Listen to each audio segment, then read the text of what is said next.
Tonight I want to talk about something that we used to do when we were growing up. We used to tell stories.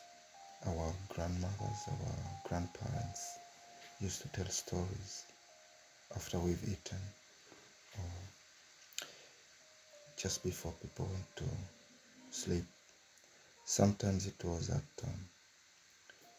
you are doing your homework or people are eating, or maybe you had visitors and you are doing something, and one of the visitors could see how you've reacted or how you are helping your parents, and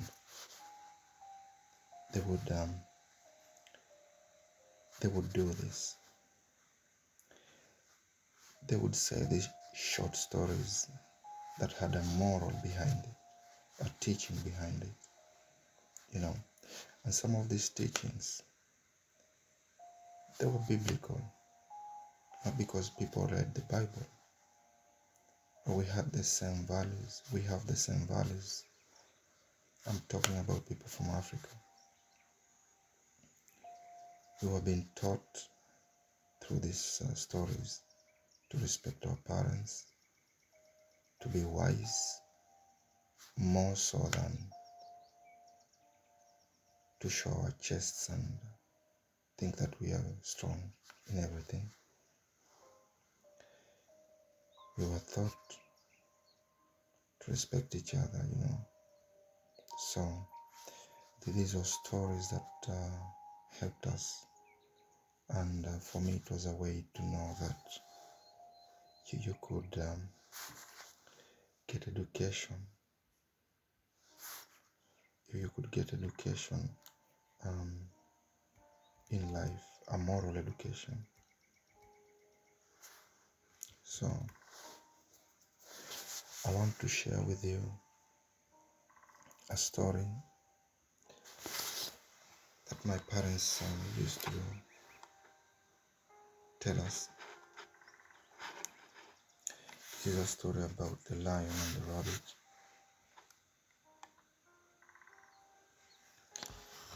This is a story that teaches us that wisdom, being witty, being wise, is actually much better than just having brute force, brute strength. Okay, so there was this lion in the savannah, a very big lion, and every day the lion would kill animals for his meal. All animals went to him to announce the day they were going to come to him to be his meal. So this went on for so many days, until one day it was the rabbit's turn. The rabbit is a small animal, but it's witty, it's clever. On the way to the lion, the rabbit saw a well, and suddenly he started smiling to himself as a thought came to mind. The rabbit decided to try and kill the lion by himself. The rabbit came to the lion and proceeded to tell him that there was another lion way yonder that claimed to be more powerful and could defeat anyone. So this lion was looking at the rabbit, and instead of eating,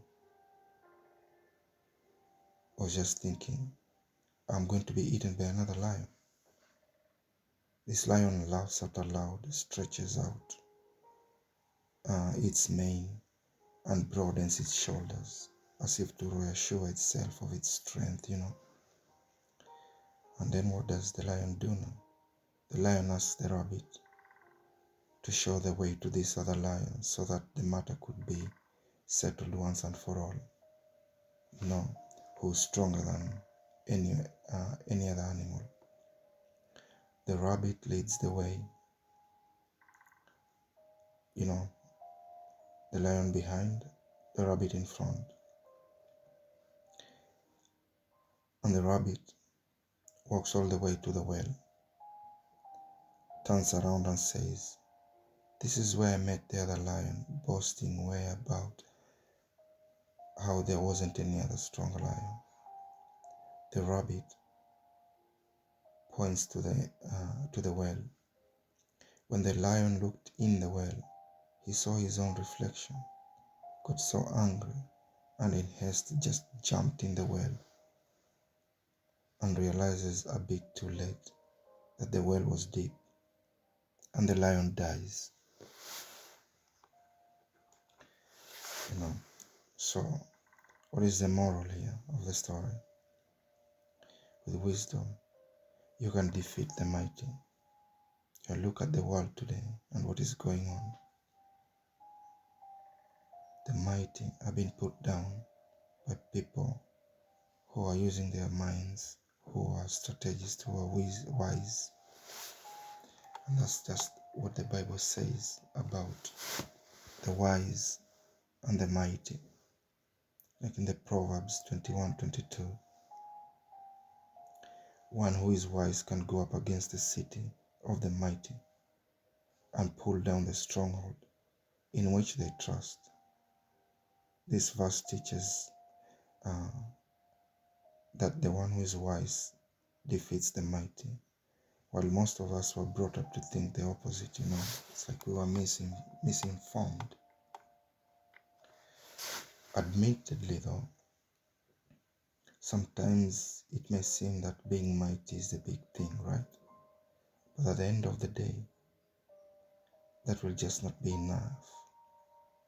There is more to life than just having the most muscles or the biggest person. The supernatural understanding that comes from God's wisdom can empower you against the best efforts of human ingenuity. The wise can literally go up against a city and pull down the strongholds of the mighty again and again.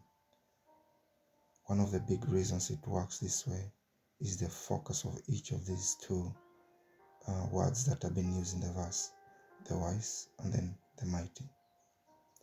The wise see as God would want them to see, with wisdom, while the mighty trust in their own capabilities, their own thinking. While contrary to the way most of us were taught, this verse explains things that as they really are. You are blessed if you understand what I'm saying, if you choose to practice and then experience the benefits of seeing and doing things in God's way. So I encourage you to acquire wisdom in your life instead of having a sense of being very strong and feeling to an extent invisible, that nothing can destroy you.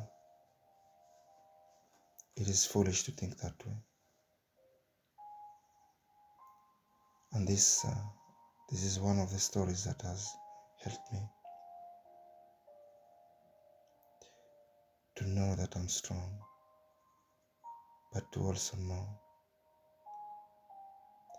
acquiring wisdom is godly, is the better thing here. So that's all I have to say. Thank you. See you later. Bye-bye.